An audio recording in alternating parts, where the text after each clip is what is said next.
23 मई 2023 को UPSC CSE 2022 का result जारी हुआ और इतिहास फिर दोहराया गया। यानी यूपीएससी सीएसई 2021 की तरह ही इस बार भी टॉप 3 पोजीशंस पर महिला कैंडिडेट्स रहीं। टॉप किया डीयू के श्रीराम कॉलेज ऑफ कॉमर्स के श्वेता किशोर ने, वहीं गरिमा लोहिया ने दूसरी और उमा हरती ने तीसरी रैंक हासिल की।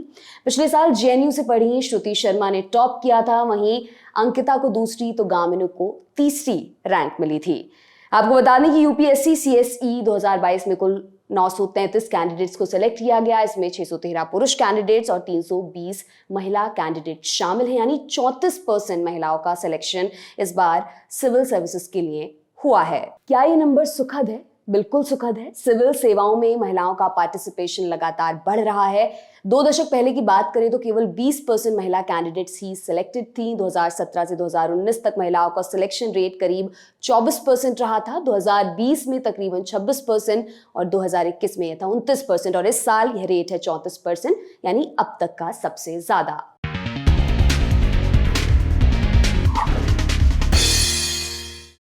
नमस्कार, मेरा नाम दिव्यांशी सुमराव है। आप देख रहे हैं दी लंदन टॉप का महिलाओं से जुड़ा खास प्रोग्राम जनाना रिपब्लिक। मेरे साथ हैं इंडिया टुडे के एग्जीक्यूटिव एडिटर और मेरी को होस्ट प्रीति चौधरी। बहुत बहुत स्वागत है प्रीति आपका।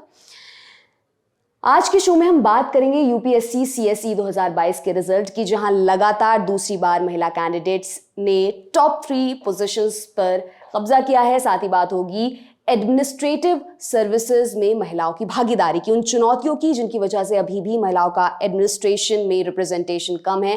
जानेंगे इसके कारण क्या है, किस तरह से हम स्थिति को महिलाओं के लिए बेहतर कर सकते हैं। तो चलिए शुरू करते हैं। जिस तरह से इस बार रिजल्ट आया है, ये लगातार दूसरी बार है जब लड़कियां टॉप 3 पोजीशंस पर रही हैं, टॉप 3 या टॉप 4 पोजीशंस पर रही हैं।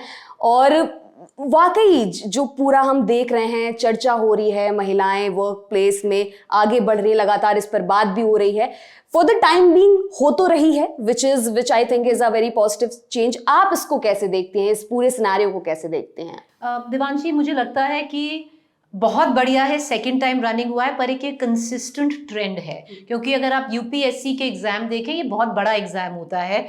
मतलब हम सब किसी ना किसी को जानते हैं, या हम सब खुद ही एक वक्त सोच रहे होते थे कि हमको मतलब एग्जाम देना चाहिए, हाँ, सिविल सर्विसेज का एग्जाम देना चाहिए, और बहुत कम लोग इतनी मेहनत करते हैं। तो मुझे लगता है अगर आप भारत में देख लेंगे, one of the top coveted exam होता है क्रैक करने का। पर आप यूपीएससी छोड़िए, मैं क्यों कह रही हूँ कंसिस्टेंट ट्रेंड रहा है। आप छोटे वर्ग से शुरू करते हैं, हम जो सीबीएसई के एग्जामिनेशन होते हैं वहां से शुरू करते हैं। जो बोर्ड एग्जामिनेशन होते हैं 12वीं कक्षा का, 10वीं कक्षा के जो बोर्ड एग्जामिनेशन होते हैं, उसमें भी अगर आप देखें, जब टॉप 10 की लिस्ट निकलती है, उसमें मतलब अधिकतम महिलाएं, लड़कियां ही होती हैं जो फीचर करती हैं। तो ये एक ट्रेंड है। अब ये ट्रेंड क्यों है? ऐसा है कि लड़कियां को अपनी पढ़ाई ज्यादा सीरियसली लेती हैं, क्योंकि ऐसा होता है ना, जब आपको किसी चीज के लिए लड़ना पड़ता है, फाइट करना पड़ता है ना, तो आप उसको ज्यादा वैल्यू करते हो। तो ये मतलब बोलना नहीं चाहिए, पर बात यही, मतलब ऐसा तो नहीं है कि लड़कियां, या हम ये एडमिट कर लें कि लड़कियां ज्यादा इंटेलिजेंट हैं लड़कों से, वो मतलब ये हम साफ एडमिट कर लें, या नहीं तो ये एडमिट कर लें कि देखिए, क्योंकि आपने उनको वर्जित रखा इतने टाइम से, जो उनका हक था आपने नहीं दिया, तो थोड़ा सा और वैल्यू करती हैं, थोड़ा और उसको मतलब सीरियसली लेती हैं। और ये आप हर स्फेयर में देखोगे, हर स्फेयर में अगर आप देखोगे, सिर्फ एक एग्जामिनेशन का स्फेयर नहीं है। अगर आप देखो मोस्टली मतलब मैं आपको अपने डिपार्टमेंट का ही बता देती हूँ। हमारे डिपार्टमेंट में जो हमारे बॉसेस हैं, हमेशा ये कहते हैं, देखो महिलाएं एंकर थोड़ी ज्यादा कंसेंशियस होती हैं, विमेन आर मोर, मतलब थोड़ा सा ज्यादा सीरियसली लेती हैं अपने काम को। तो क्योंकि ये इसी से स्टेम करता है, क्योंकि आसान नहीं रहा है। महिलाओं के लिए कुछ भी आसान नहीं रहा है, पढ़ना आसान नहीं रहा है भाई। तो बाकी और बातें अलग हैं। तो बहुत बढ़िया बात है, बहुत अच्छी बात है, पर मैं इसमें एक कैविएट जरूर लाना चाहूंगी, क्योंकि सारे फिर ये बोलते हैं कि भाई देखो महिलाएं कर तो रही हैं, आप तुम रिजर्वेशन की बातें जो करते रहती हो, क्यों? इसीलिए इसमें जरूरी है रिजर्वेशन बोलना, क्योंकि जब हमारा कॉन्स्टिट्यूशन बना था, तो हमने जो पिछड़ी जातियां थी, जो पिछड़े वर्ग में रह गए थे, जैसे दलित समाज है, हमने उनको रिजर्वेशन दी थी कि हम उनको, जो यहाँ पर थे और बाकी यहाँ पर थे, हम उनको सेम उस पे लाके दें, इक्विटी लाके दें। चलिए, वो अभी तक अबॉलिश नहीं हुआ है, वही चलता हुआ आ रहा है। पर आप महिलाएं को जेंडर की जगह अगर हम एक समाज की जैसे देखें, अब हम उस नजरिए से देखें, तो बहुत सारी चीजें हैं जो इन टर्म्स, मैं आपकी और मेरी बात नहीं कर रही हूँ कि हम प्रिविलेज्ड हैं भाई, हम इसमें नहीं फॉल करते, हम नहीं कह रहे कि आप हमें जातियों में बांट दो महिलाओं को, और जो एक जाति को दो दूसरे को नहीं, पर एक अगर आप एक वर्ग देखें, एक इकोनॉमिक वर्ग देखें उसमें, तो महिलाओं को भी भाई रिजर्वेशन की जरूरत है। इमेजिन करिए अगर रिजर्वेशन होता तो कितने और महिलाओं को अपॉर्चुनिटी मिलती कि वो उतना ही एफर्ट दे पाए, और तब रिजल्ट क्या होते। दिस इज डिस्पाइट, क्योंकि आप अभी भी जैसे मतलब इसमें इक्वालिटी की बात, मतलब इतने आपसे पता नहीं कौन कौन लड़ने लग जाता है कि भाई तुम लोगों को वही हो झंडा लेकर इक्वालिटी की बात करती हो, पर तुम लोग वही हो जिसको पार्लियामेंट पे रिजर्वेशन चाहिए, बस में सीट चाहिए। मतलब हमेशा यही आर्ग्यूमेंट रहता है। पर ये आर्ग्यूमेंट आपको एक चीज देखनी पड़ेगी, क्योंकि इसमें क्यों है, क्योंकि आपको सेम लेवल पे लाना पड़ेगा, एक लेवल प्लेइंग फील्ड हम अंग्रेजी में कहते हैं, वो देना पड़ेगा, और फिर आप रिजल्ट्स देखिए, क्योंकि ये डिस्पाइट दैट है। आप अभी भी जो मेल है वो यहाँ से शुरू करते हैं, और जो महिलाएं हैं वो यहाँ से शुरू करते हैं। और यही पूरा कॉन्सेप्ट है जेंडर इक्विटी का, जो हम बात करते हैं हमेशा, फेमिनिज्म में भी इसकी बात होती है, और इसे समझना बेहद जरूरी है। क्योंकि जो पूरा फेमिनिज्म मूवमेंट अगर आप कहें ना, जो शुरू हुआ था, किसके खिलाफ शुरू हुआ था? जो पुरुष प्रथा चली आ रही है हमारे समाज में, उसके खिलाफ शुरू हुआ था।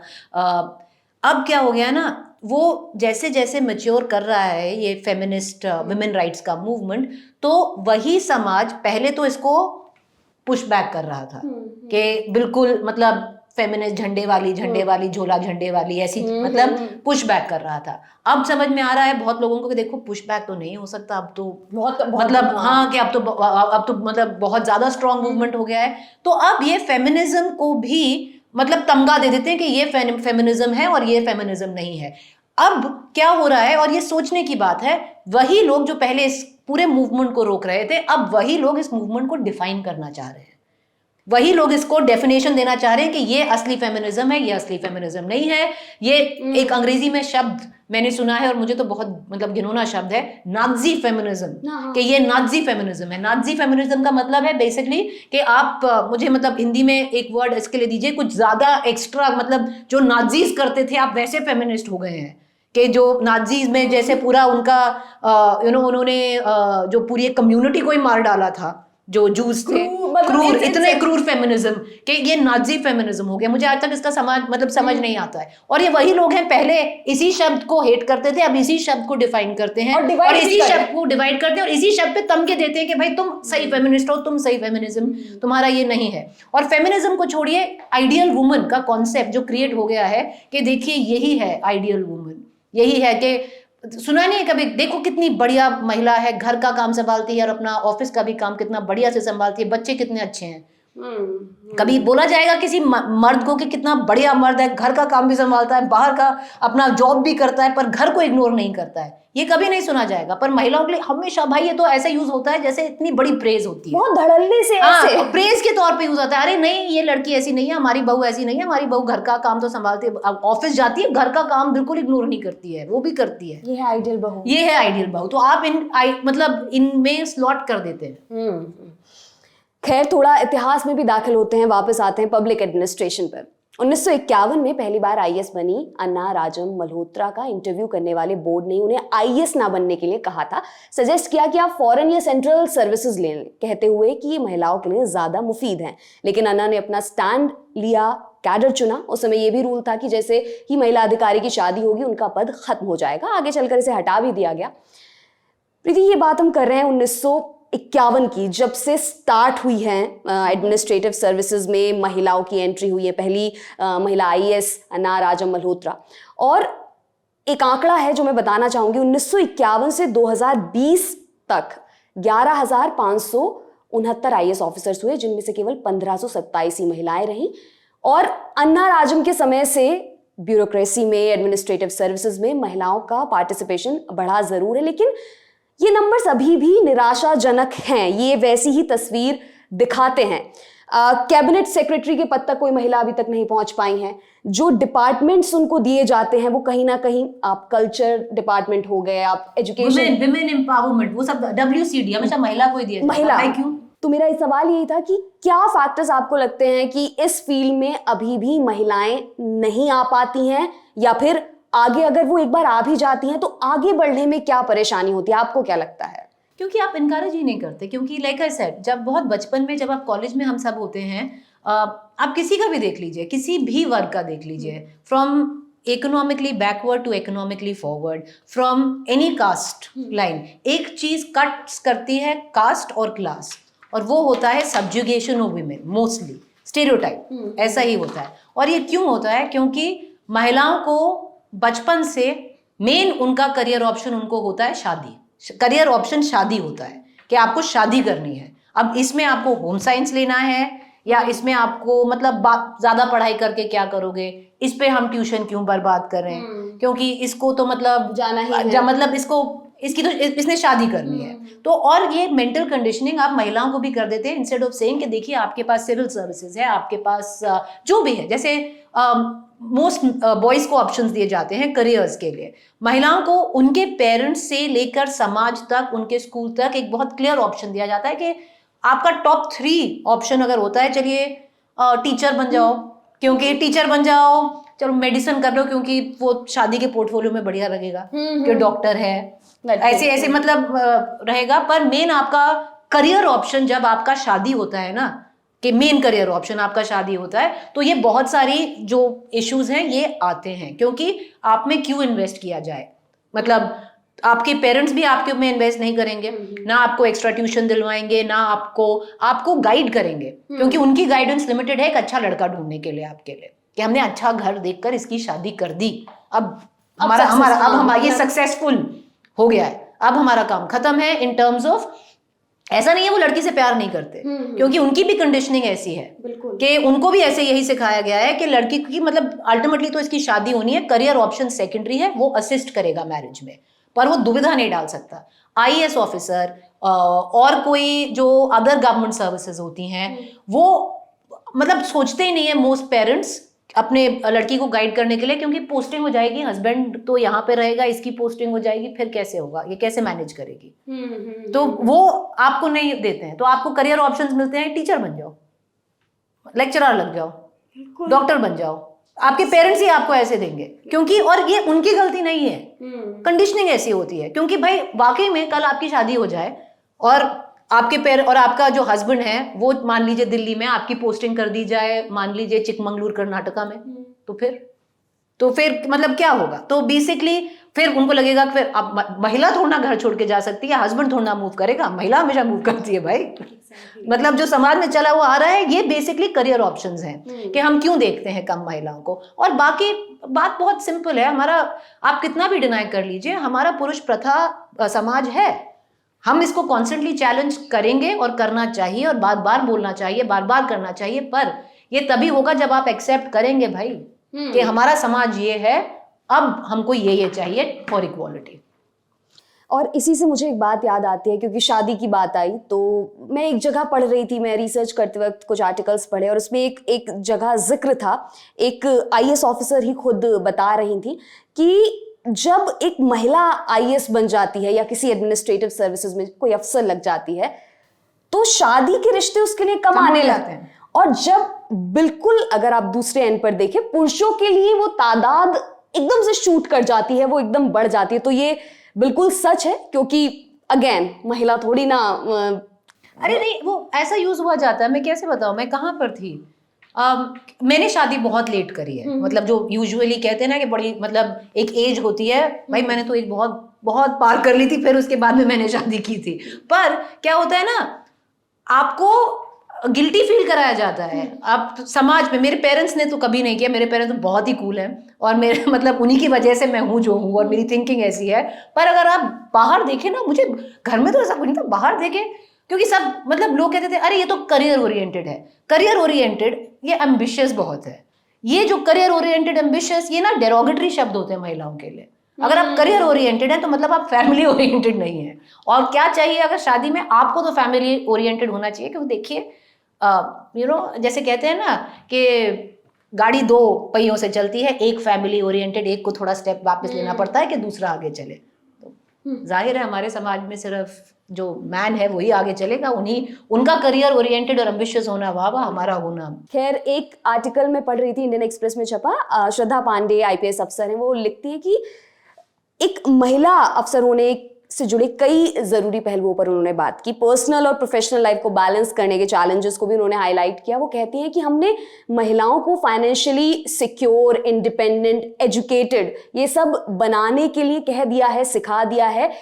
हमने ये भी बता दिया है कि महिलाओं को वर्क प्लेस पर पुरुषों के बराबर भागीदारी मिलनी चाहिए, लेकिन एजुकेटेड, फाइनेंशियली सिक्योर और इंडिपेंडेंट महिलाओं के लिए हम खुद को तैयार नहीं कर पाए, समाज तैयार नहीं कर पाए। मैं आपसे प्रीति पूछना चाहूंगी, इस पर आप क्या सोचती हैं? वो जब श्रद्धा पांडे ने अपनी सारी चीजें लिखी और सब कुछ बताया, तो उन्होंने एक और चीज का जिक्र किया कि कभी कभार ऐसा होता है कि बाहर से उनसे पूछते हैं कि आज आलू खत्म हो गए हैं, किचन में वो खाना बना रही होती है, out of everything she is a leader somewhere. और जब वो घर में आती हैं या घर में बाहर भी रहती हैं, तो ये तमाम चीजें कॉन्स्टेंटली, वो मेंटल जो केओस है वो चलता रहता है, जारी रहता है। शायद फिजिकल अनलोडिंग हो गई हो, लेकिन मेंटल, क्या कहना चाहेंगी आप इस पर? क्योंकि महिला को लगता है ना कि जैसे सेट रूल्स होते हैं सोसाइटी में, सेट रूल्स होते हैं कि महिला को किचन संभालना है, घर संभालना है, तो चाहे वो कुछ और करे, उसको ये तो करना है भाई, ये तो आपका काम है। तो बाकी चाहे कुछ भी हो जाए, घर का कुछ इधर उधर नहीं होना चाहिए, घर संभालना चाहिए। और बहुत सारी वुमेन ये टेंशन लेती हैं, गिल्टी फील करती हैं कि मैं नहीं कर पा रही हूँ, मैं टाइम नहीं दे पा रही हूँ। कितनी वुमेन वर्क फोर्स से ड्रॉप हो जाती हैं। आपकी कितनी दोस्त होंगी जो मैरिड होंगी और वो वर्क फोर्स छोड़ देती हैं क्योंकि वो गिल्टी फील करती है, मैं अपने बच्चे को टाइम नहीं दे पा रही हूँ, मुझे मतलब मुझे खुद बहुत गिल्टी होता है। या वो गिल्ट फील करती हैं कि मैं घर नहीं देख पा रही हूँ, तो मतलब मेरे से नहीं हो पा रहा है। तो फिर वो मतलब उनको खुद लगता है कि वो फॉल शॉर्ट कर रही हैं, कि वो नहीं दे पा रही हैं अपना 100%। और ये बिल्कुल सही है, क्योंकि वही जो हम बात कर रहे थे देवांशी, जब कहते हैं ना कि आपने फाइनेंशियली इंडिपेंडेंट तो कर दिया है, पर समाज रेडी नहीं है एक्सेप्ट करने के लिए कि ये फाइनेंशियली इंडिपेंडेंट महिला है जो अपने डिसीजंस खुद लेगी। अल्टीमेटली वो देखना चाहते हैं कि चलिए फाइनेंशियली इंडिपेंडेंट तो है, बहुत बढ़िया, पर घर संभाल लेगी ना। वो बहुत इमिडिएट हो जाता है। पर मुझे ऐसा लगता है कि एज एनी एक ना साइकिल होती है किसी भी सोसाइटी की, हम एक ऐसी साइकिल में हैं। और अनफॉर्चुनेटली मैं, आप और हम जैसे जो मतलब हम उम्र टाइप लोग हैं, एक जनरेशन आगे या एक जनरेशन पीछे, एक ऐसे फ्लक्स में है और कम से कम 10-15 साल ये और चलेगा कि जब आपको ये सब फेस करना पड़ेगा। और चाहे आप फाइनेंशियली इंडिपेंडेंट भी हो जाएं, आपको उसकी कॉस्ट चुकानी पड़ेगी, समटाइम्स पर्सनली कॉम्प्रोमाइज करके। आपको बहुत सारी, मैं महिलाओं को जानती हैं जो नहीं चाहती सिर्फ करियर, वो दोनों चाहती हैं। एक सक्सेसफुल करियर चाहती हैं, एक सक्सेसफुल पर्सनल लाइफ चाहती हैं, पर उनको कभी कभार पिक करना पड़ता है, क्योंकि कितनी सक्सेसफुल महिलाएं हैं इन देयर करियर्स जिनका पर्सनल लाइफ नहीं बैठ पाती है ठीक, क्योंकि कोई उनके लिए वो देता ही नहीं है उनको स्पेस कि भाई like we allow the space for men to grow at home, उनको वो मिलता ही नहीं है। बहुत जैसे तुम कह रहे थे, जैसे आप कह रही थी कि जो कर्स महिलाओं के लिए एज बीइंग मतलब IAS, सिविल सर्विसेज, सक्सेसफुल, वो बून है मेन के लिए, वो उल्टा है। तो पर मुझे ये लगता है कि आपको ये बेयर करना पड़ेगा, क्योंकि मुझे अल्टीमेटली लगता है, मैं बहुत एक चीज में बहुत क्लियर हूं कि महिलाओं का शक्तिकरण, एम्पावरमेंट सिर्फ एक चीज से जुड़ा है, समाज को समझ आ जाएगा, पता है, पर एक चीज से जुड़ा है और वो है फाइनेंशियल इंडिपेंडेंस।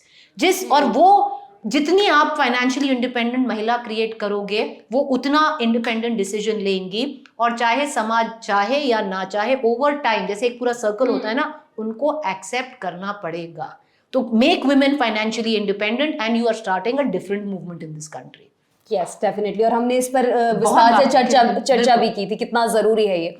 एक और आखिरी सवाल प्रीति, कई बार ऐसा होता है सब कुछ ठीक हो गया, आप पब्लिक एडमिनिस्ट्रेशन में अगर आपको जॉब मिल भी गई, सारी चीजें ठीक चल रही हैं, फिर बात आती है ग्रो करने की, उस लैडर को आगे चढ़ने की।